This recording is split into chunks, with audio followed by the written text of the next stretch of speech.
नमस्कार UPSC aspirants. आज के इस एनालिसिस में हम बात करेंगे मॉडर्न इंडियन हिस्ट्री के एक गेम चेंजर चैप्टर की। जी हाँ, हम डिकोड करने वाले हैं महात्मा गांधी के पहले बड़े जन आंदोलन यानी असहयोग आंदोलन को। 1920 से 1922 का वो दौर एग्जाम पर्सपेक्टिव से ये बेहद क्रूशियल है, तो चलिए बिना किसी देरी के शुरू करते हैं। तो हम किन किन चीज़ों पे फोकस करेंगे? सबसे पहले इसके मुख्य उद्देश्य, फिर वो कारण और इकोनॉमिक फैक्टर जिन्होंने आग में घी का काम किया, नागपुर अधिवेशन के बड़े बदलाव, इस पूरे मूवमेंट की टाइमलाइन, इसका अचानक हुआ निलंबन और आखिर में इसका ऐतिहासिक महत्व। ये पूरा स्ट्रक्चर हमारी तैयारी को एकदम ट्रैक पे रखेगा। अब सबसे पहले बात करते हैं इसके कोर ऑब्जेक्टिव्स की। आखिर इस विशाल राष्ट्रव्यापी विद्रोह की जड़ में कौन सी फिलॉसफी थी? देखिए, स्वराज यहाँ सिर्फ एक शब्द नहीं था, ये पूरा का पूरा अल्टीमेट गोल था।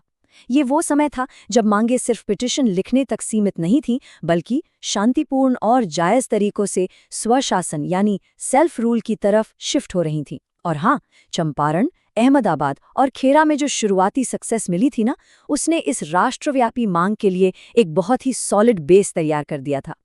लेकिन ये सब रातों रात नहीं हुआ। अब जरा उन कारणों पर गौर करते हैं जिन्होंने इसके लिए एक कैटलिस्ट यानी उत्प्रेरक का काम किया।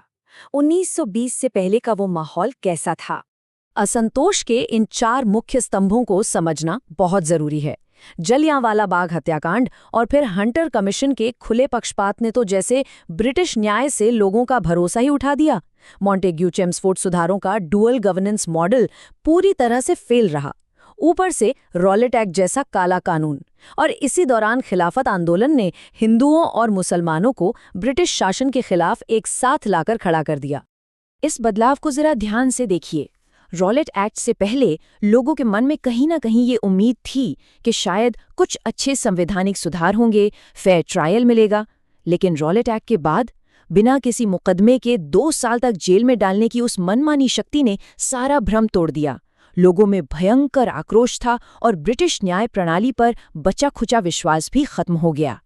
और अक्सर हम सिर्फ पॉलिटिकल कारणों पर ही रुक जाते हैं, पर प्रथम विश्व युद्ध के इकोनॉमिक इम्पैक्ट को कैसे भूल सकते हैं? उस समय आम आदमी की हालत सच में बहुत खराब थी।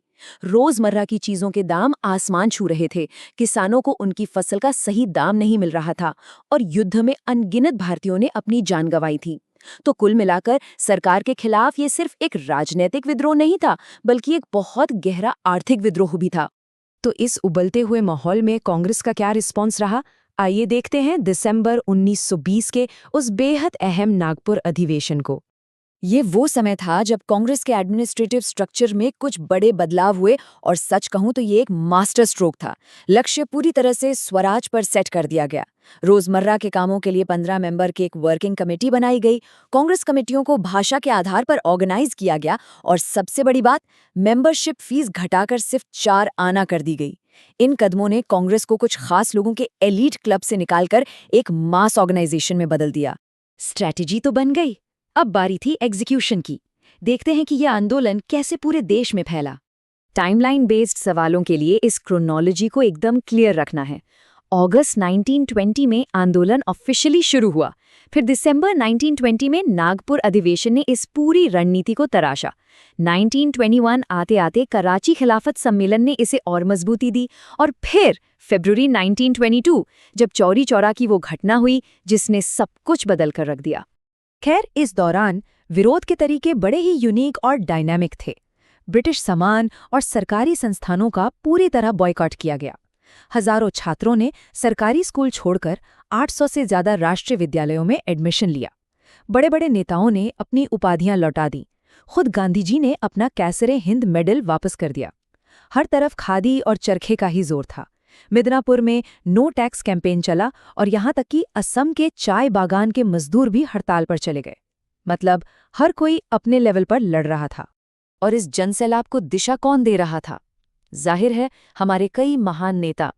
पंजाब में लाला लाजपत राय ने मोर्चा संभाला। कलकत्ता में छात्रों के बॉयकॉट को सुभाष चंद्र बोस ने लीड किया। कराची में मोहम्मद अली ने तो ब्रिटिश सेना की सेवा को ही अवैध डिक्लेयर कर दिया। साथ ही सीआर दास, राजेंद्र प्रसाद और सरदार पटेल जैसे नेताओं ने इस पूरे आंदोलन को एक सच्चा अखिल भारतीय स्वरूप दिया। लेकिन फिर एक ऐसा टर्निंग पॉइंट आता है जिस पर आज भी इतिहासकार काफी बहस करते हैं। फरवरी 1922, उत्तर प्रदेश का चौरी चौरा। यहाँ किसानों और पुलिस के बीच एक हिंसक झड़प हुई। नतीजा ये हुआ कि एक बेकाबू भीड़ ने पुलिस स्टेशन को ही आग के हवाले कर दिया और इस दुखद घटना में 22 पुलिसकर्मियों की जान चली गई। इस घटना का जो इम्पैक्ट हुआ वो बहुत बड़ा था। मोतीलाल नेहरू और सीआर दास जैसे कई बड़े नेता चाहते थे कि आंदोलन चलता रहे, लेकिन गांधी जी अहिंसा के अपने सिद्धांत पर बिल्कुल अडिग रहे। उनका साफ कहना था कि लोग अभी भी पूरी तरह से अहिंसक जनविद्रोह के लिए तैयार नहीं हैं, और इसी वजह से उन्होंने तुरंत प्रभाव से आंदोलन को सस्पेंड कर दिया। अब इस निलंबन के बावजूद सवाल ये उठता है कि इस आंदोलन की असली लिगेसी क्या रही। देखिए, भले ही तुरंत पूर्ण स्वराज नहीं मिला, लेकिन इसके रिजल्ट्स ग्राउंड ब्रेकिंग थे। कांग्रेस से वो माइक्रोस्कोपिक माइनॉरिटी वाला टैग हमेशा के लिए हट गया और वो एक असली जनप्रतिनिधि संस्था बन गई। ये पहली बार था जब भारतीय जनता का ऐसा पॉलिटिकल मोबिलाइजेशन हुआ था। हिंदू मुस्लिम एकता अपने चरम पर थी। सबसे बड़ी बात, लोगों के मन से ब्रिटिश सत्ता का डर हमेशा के लिए निकल गया था। तो एनालिसिस को खत्म करने से पहले एक सवाल जो हमें खुद से पूछना चाहिए। माना कि पूर्ण स्वराज तुरंत हासिल नहीं हुआ, लेकिन क्या असहयोग आंदोलन ने भारत में ब्रिटिश शासन की नींव को स्थायी रूप से हिलाकर रख दिया था? इस पर जरूर विचार कीजिएगा, क्योंकि स्वतंत्रता संग्राम के आगे के चैप्टर्स को समझने के लिए ये फाउंडेशन बहुत जरूरी है। आज के इस एनालिसिस में जुड़ने के लिए बहुत बहुत धन्यवाद।